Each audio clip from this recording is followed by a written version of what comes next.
Hi guys! Have you ever stopped to consider the impact of the conversations that you have with yourself? Not actual out loud conversations, but with our inner voice that is our companion and our guide. Whether it's the pep talk before a big presentation or the critical whispers after we make a small mistake, our inner dialogue shapes our reality in profound ways. So in today's video, let's talk a little bit about the power of self-talk and then also how to reduce negative self-talk. By the way, welcome back to the channel, and if you're new here, my name is Mika. I'm writing a book series about how to have good vibes in your home, so on this channel we talk a lot about cultivating a feel-good home and also about wellness and writing. So this particular topic of how we talk to ourselves has been on my mind for a while. And in fact, I put out a community poll last month and here were the results. And thank you so much to everybody who's participated. But what I asked was, how often do you find yourself engaging in negative self-talk? And 12% of the people who participated said rarely. I'm generally positive and kind to myself. 35% said sometimes, depending on the situation or mood. And 53% said often, more often than I would like. So I resonate with this because I've had a tendency to be critical of myself, and everybody deals with negative self-talk from time to time. And for me, it's usually during the times that I have a high workload, and that's when my negative self-talk comes out. I put a lot of pressure on myself. But there are some tips that I'm going to share with you in this video that have really helped me to mostly overcome it. And these tips have actually helped me a lot, so I wanted to share them with you too. So now let's talk about the power of self-talk and how changing the way that we talk to ourselves can change our lives. And then I'm going to give you 5 simple yet very effective tips that you can use in your own life to reduce negative self-talk. So diving into the power of self-talk. How we treat ourselves is important, and how we talk to ourselves is important. After all, we're always with ourselves, and we're the ones who we spend the most time with. Our inner voice is like a guide and a narrator as we go through this life. It's powerful, and it can have a profound impact on how we experience the moments in our lives. Some of us can be self-critical, whether it's critical things that were once said to us that are still lingering from a past relationship, how we were raised, or a habit that we formed ourselves. Some of us have a tendency toward negative self-talk. But if we have the tendency to be self-critical, we can end up being quite mean to ourselves, or even berating ourselves over things that are tiny or small or inconsequential. And if we're self-critical, we generally tend to say things to ourselves that we wouldn't ever even imagine saying to others that are in the same situation, like a friend or a family member or a stranger. We can really take ourselves for granted because we're with ourselves all the time. But words are powerful, and this can make a difference in our relationship with ourselves and how we feel about ourselves. It can impact our confidence and self-esteem, and as a result, it can change the opportunities that come into our lives and how we experience the world. It can change the quality of our relationships. And what seems like a seemingly small, invisible thing that no one else can hear and that we pay attention to only during certain times can have a far-reaching effect in our lives. Negative self-talk can take a toll on our mental health and our overall well-being. So if you find yourself engaging in negative self-talk, it's really great to become aware of it, and then you might want to consider reducing it. One key factor that's essential to recognize is that being kind to ourselves is just as important as being kind to others. If you think of a coach, a great coach will point out things to work on. They'll give you appropriate constructive criticism. So they'll acknowledge the mistakes that you've made and so forth. But they might also give you punishments, right? But they don't berate you. So they empower, they direct, they lead. And a few common traits of great coaches are that they're patient, respectful, positive, and clear communicators. A not so good coach, though, might over-focus on mistakes or be critical or negative and not empowering. If you were to consider your inner voice a coach and your confidant throughout this life, you'd want to train it to be a good coach instead of a not so good one. So if you find yourself engaging in negative self-talk, whether it's occasionally or regularly, we'll go over some great ways to minimize that habit. And if you follow these strategies, it can make a big, beautiful difference in your life. So let's talk about 5 simple but very effective ways to reduce negative self-talk when it arises. The first is to recognize and challenge negative thoughts. The first step in overcoming negative self-talk is to become aware of it. So pay attention to the thoughts that are running through your mind and then identify any patterns of self-criticism or self-doubt. Once you recognize these negative thoughts, you can challenge them. You can ask yourself, is this thought based on facts or distorted perceptions or a negative belief that's not serving me? If a friend were in that exact same circumstance, with that exact same characteristics and exact same personality, what would you tell them? Putting it into the perspective of it being your friend or a stranger or a loved one can really bring some clarity. Sometimes we might blow things out of proportion or make unrealistic assumptions about ourselves, and by challenging these thoughts, we can start to see them for what they are, which are really just unfounded and unhelpful. And there are the 3 C's, which are catching, checking, and changing. So the first thing that you want to do is, if you have a negative thought, catch the thought. Like, just be aware that you've had that thought, then check that thought, and then you can change the thought. So if you find yourself saying, "Oh, I'm an idiot," are you really an idiot? Why are you saying that? What can we say instead? And then you can change that thought to something that's more accurate. So when you catch yourself engaging in negative self-talk, take a moment to question the validity of those thoughts. Are they based on facts, or are they simply assumptions? Are they helping you move forward, or are they holding you back? By challenging negative beliefs, you can begin to reframe your thoughts in a more positive and realistic light. The second thing is to practice self-compassion. Treat yourself with the same kindness and understanding that you would offer to a friend. Remember, we're all human and we all make mistakes. And mistakes are a necessary part of success and growth. So instead of beating yourself up over perceived shortcomings and flaws, practice self-compassion. Remind yourself that it's okay to be imperfect and that failure is simply an opportunity for growth. Be gentle with yourself and remember that you deserve love and kindness just like anybody else. And just treat yourself with the same kindness and compassion that you would offer to a friend or a loved one.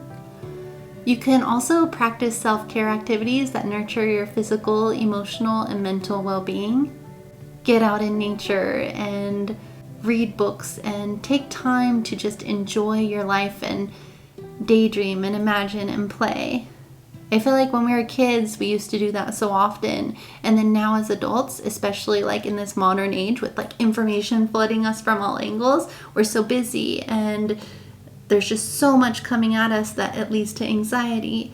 And just to take some time away from all that information and all that noise and tune into yourself is a way of just being really kind to yourself. And it also, when you tune into yourself, you know, every day we're on a trajectory, on a course toward our destination, wherever we're going in life. And what we do now is where we'll be in a year from now, right? Like we're working our way. And if a ship is set to a certain destination and it just keeps moving, even a few degrees off of course will put that ship to a different destination. So taking that time to tune into ourselves and how are we feeling about where we're headed, where we'll be a year from now from our actions today, just tuning into ourselves and appreciating the moments in our lives and the moments with ourselves can be a way of expressing compassion for yourself. Number 3 is to focus on what you can control. Negative self-talk often stems from a sense of powerlessness or overwhelm. Instead of dwelling on things that are beyond your control, try focusing on what you can do to improve your situation. For instance, if you have a lot to do, then you can say no to the things that you don't need to do or that don't have a consequence or things that you don't want to do. Basically, things that you can take off your plate or your to-do list or your calendar. And if you have big projects, then break the tasks down into smaller, more manageable steps, and then celebrate your progress along the way. We often overestimate what we can do in a day and underestimate what we can do in a year. Small progress is so much better than being stagnant. So you may not be seeing results right away when you're just moving toward your goal with small progress, but if you're consistent, it'll add up and make a big difference as you go. So by being proactive and taking steps toward your goals and relationships and the things that you want in life, you can start to build this sense of accomplishment with each small win, which builds momentum, and then you'll build confidence and reduce your feelings of self-doubt. As you do this, and then you focus on celebrating little wins and giving yourself credit to how you're being, like if you're a good person with integrity and what you're getting done, even if it's just one thing on my to-do list today and I made small progress toward my goal. It really helps to be your own friend and cheerleader in this. And also to set realistic expectations.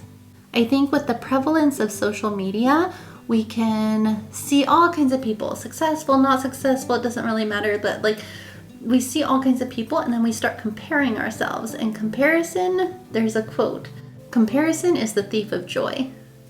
So it's best not to compare because you end up going in somebody else's lane and going after their goals or what they perceive as great. But we each have our own lives and our own missions in lives and the way that we're supposed to live our lives. So getting inspiration from someone else, that's great, and it's probably helpful because we're a social species. But if we're comparing ourselves, then there's no good that can come from that, because it's always going to be, no matter how similar they are to you, comparing apples to oranges. And seek internal validation more than external validation.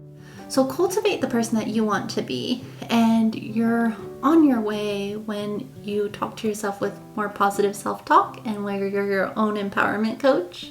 Fourth, you could use positive affirmations. So there's a lot of power in words, and words said time and time again eventually create beliefs. You inherently start to believe what you're saying, and then this affects the perspective that we have when we look at ourselves, the people around us, the situations and opportunities in our lives, and the world in general. There has been timeless wisdom about this, as well as a lot of recent research about this. But negative words can have a long-term impact on us psychologically and emotionally. It causes stress and anxiety, and this can be long-term anxiety. Whereas positive words stimulate frontal lobe activity and help to regulate anxiety and stress. Over time, new neural pathways form based on words and beliefs, and again, these are long-term effects. So if you replace negative self-talk with positive affirmations, you can start your day by affirming your worth and capabilities. You can repeat phrases like, I am enough, I am capable, I am worthy of love and respect, because they're all true. And you can write these affirmations out or say them aloud to yourself. And then eventually these positive messages will replace the negative ones, and they will help to boost your belief in yourself and your self-confidence and just the way that you live your life. And you might already know of her, but there's an author that I really like named Louise Hay, and she had her own publishing company, and she was a motivational author who really believed in the power of self-love and healing through self-love. And anyway, she has this book called Heal Your Body, and I'll link it in the description below. But it's so interesting because it's a book about different ailments that you have, like physical ailments, and it's based on the mind-body connection. But she says if you have a certain belief about yourself, your body will experience these certain ailments. And some people don't like this, some people do. I think it's really interesting. Like, it can't hurt, So she says if you think this belief about yourself you'll have knee problems, or you'll have more gray hairs, or you'll deal with hair loss, or she's found a pattern out of all her years of working with people. And so she has this chart in this book, Heal Your Body, and then there's an affirmation to combat that. So I've just found that book really interesting. And when somebody first told me about it, I was thinking, is that something? Like, I'd just like to just peek at this book. And I was going to a chiropractor at the time, and my chiropractor said he's had that book in his office for decades, and he's like, it's amazing how accurate he thinks it is. So anyways, I'll link that book in the description below so you can just at least have a link to take a look at it. But it's very interesting. I have used it. If I ever have knee problems or I'm experiencing some kind of physical ailment, I think, what's the harm? And then I take the affirmation, I'll write it down, and I'll use that positive affirmation and incorporate it into my days. So anyways, if you're interested, I pass that information now on to you. 5th is to practice mindfulness and gratitude. There is a quote attributed to Buddha that says, "Nothing can harm you as much as your own thoughts unguarded." So much of life is about perspective, and to an extent, we create our own reality. A glass half full or a glass half empty, we all have heard of this perspective. And also, how long do we hold on to things that are no longer serving us? Like, there's an exercise where you can hold a glass and assess how heavy it is. And it's not heavy at first, but if you keep holding on to it and hold on to it long enough, it becomes really, really heavy. And it's the same thing with not letting go of things that are no longer serving us. So also, another aspect of staying present in the moment and practicing mindfulness is to notice when negative thoughts arise and then to gently redirect your attention to the present. So you can also engage in activities that bring you joy and peace, whether it's going for a walk in nature or practicing yoga or simply taking a few deep breaths or just taking a few minutes to just daydream. Additionally, you can cultivate an attitude of gratitude by reflecting on the things that you're grateful for each day. Focusing on the positive aspects of life can help to shift your perspective and then reduce negative self-talk.